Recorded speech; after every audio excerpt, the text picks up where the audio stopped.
The Making of Pillage Sworn, Part 3.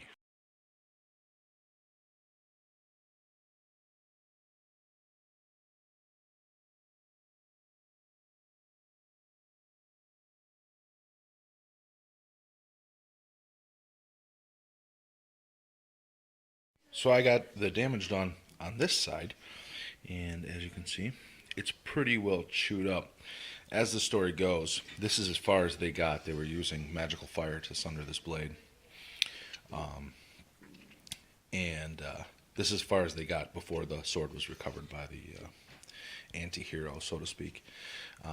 And I did come up with a name for this sword, and it's going to be Pillage Sworn is going to be the name of the blade.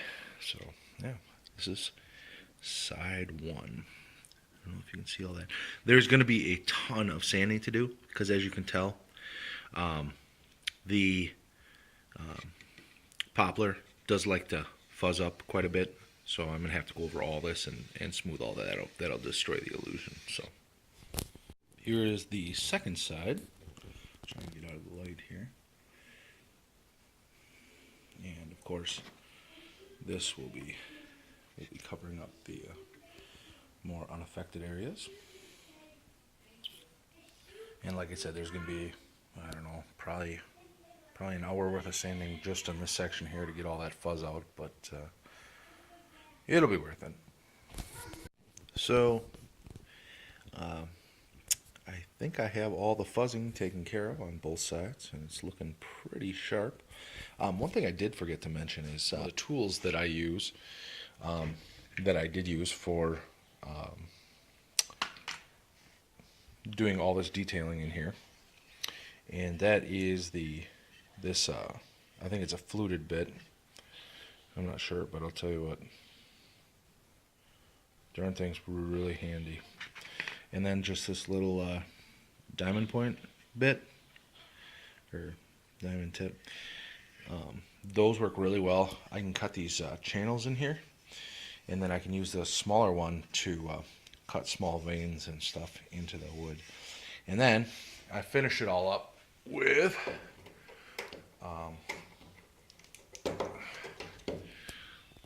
this is how I have my I have the Dremel flex shaft. I finished up with this, I don't know, it's just a sanding bit.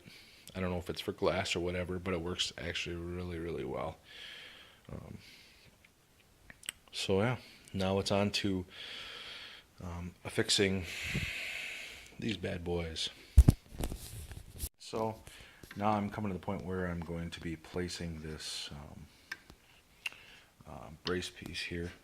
And as you can see, what I've tried to do is these holes that I've pre-drilled for placement, I'm going to drill through in two spots where there's plenty of wood on either side. So it's probably going to be right here and then right here. I will lift the whole thing up, and then this, what I will do is I'll drill these through into the actual sword, and then I'll lift it up and put glue underneath, and then I will use this initially just to get the placement correct, and then I will seat these two dowels in here, and then I will actually remove this, because obviously if I have this on here, I won't be able to do the other side. So all of that will be done at the same time once the other side is taken care of. I have this first hole drilled, and I'm actually going to take this and stick the dowel in there, and what that'll do is if there's any movement, it'll prevent this hole from misaligning from this one. I've got my two outer holes drilled, so I'm going to apply glue on the back side of this, place it down, and then put the dowels in and cut them flush. This side is done. I don't know if you can see or not, but I was a little hasty with my flush cutting blade. Occasionally, you do have to replace that masking tape that I put on the one side of the flush cutting blade, as it does tend to wear off. So I got a little scratch in there, or a little gouge that I'm going to have to work out. And then I did put 4 holes in here. I'm still pretty sure I'm going to put make it look like they're riveted in place, although I might have to drill down a little bit and put a new piece of dowel in there. I have both sides drilled, glued, and clamped, and this is just a simple reminder to go through and wipe out all that glue. Just saves you a ton of work in the end. While I have a few hours waiting for that that bad boy over there to set up, I'm going to actually practice trying to make those rivets. I have never done it before, so this should be I don't know, a bit of a process, but my initial instincts tell me that I want to take a bit like this guy here and then basically just round off the top of a dowel and then get it rough sanded and then just try to beat it up a little bit to make it look like it was hammered in place. But I'll try the first one, show it off, and we'll see what happens. So I did do it, and it really was not very hard at all. But I don't know, I don't feel like it has a like it was peened down kind of feel to it. So I think I might just try to cut a slot into it, make it look kind of like a screw maybe, and then just see how that looks. Alright, so I did try to cut a slot in it, but in the end it looked like junk. So I think I'm actually pretty satisfied with this look here.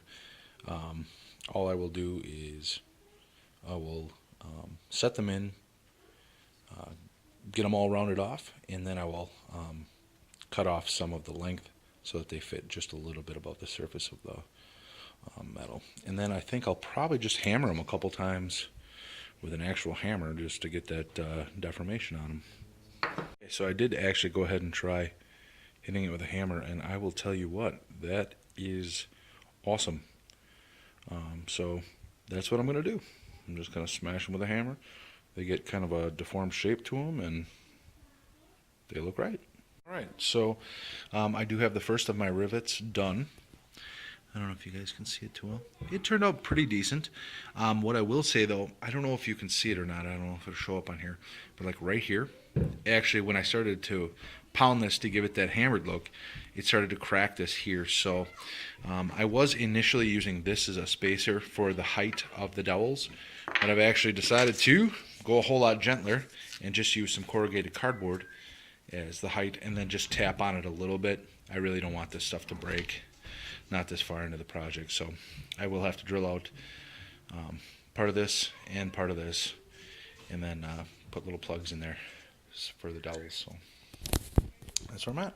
So I have the second rivet done, and I'll tell you what, I used the corrugated cardboard as my height guide, and it worked really, really well. I don't have any wood splitting here, and overall it looks okay. I hope you think so too.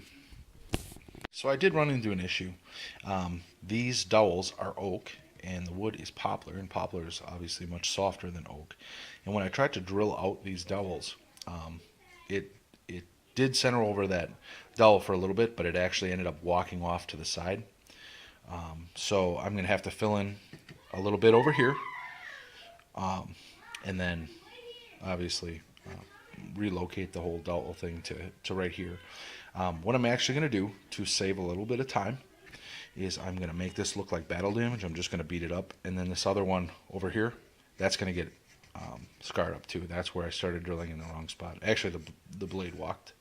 So for the next ones that I do, I'm actually going to use a smaller diameter bit and pre-drill a smaller hole. See how that works. So the first section is done. I converted both of those bad sections there to have battle damage, and I hope it looks okay, but you know, it looks a little weird because of the burning that happened with the router, because the blades are all dull. So all right, time to flip it over and finish this side, and then it'll be onto this part.